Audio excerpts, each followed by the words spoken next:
In today's video, I'm going to teach you about congruent angles, and we're going to talk about corresponding and vertical angles. So we have these line segments here, and we're going to go through them in detail.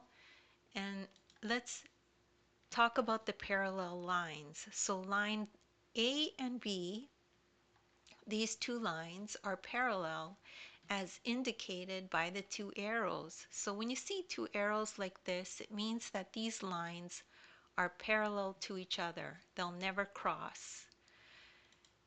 Now line T is called a transversal since it intersects two other lines. It intersects two other lines. And we could see these angles are all numbered, okay? And I'm going to go through what the colors mean in a second. So for corresponding angles, they're located on the same side as the transversal and in a similar matching location. They are congruent, which means equal.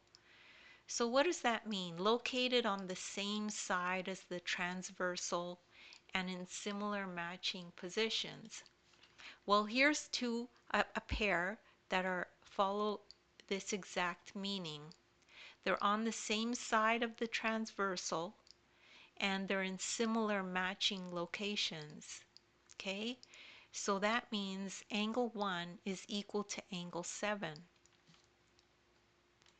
So angle 1 equals angle 7. Now let's try to find the rest of them.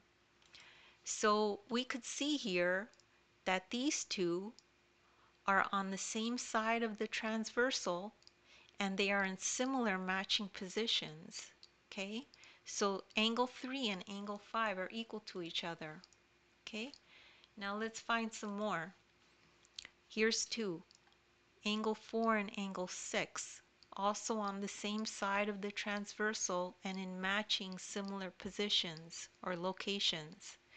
So we know angle 4 is equal to angle 6.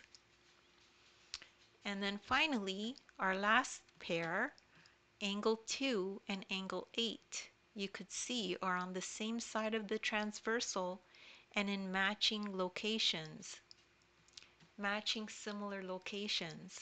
So that means angle 2 equals angle 8. Now let's review the vertical angles. Vertical angles are opposite of each other.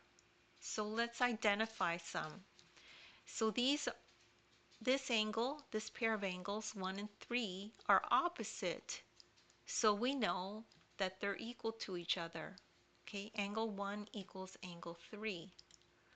Let's find the rest of them.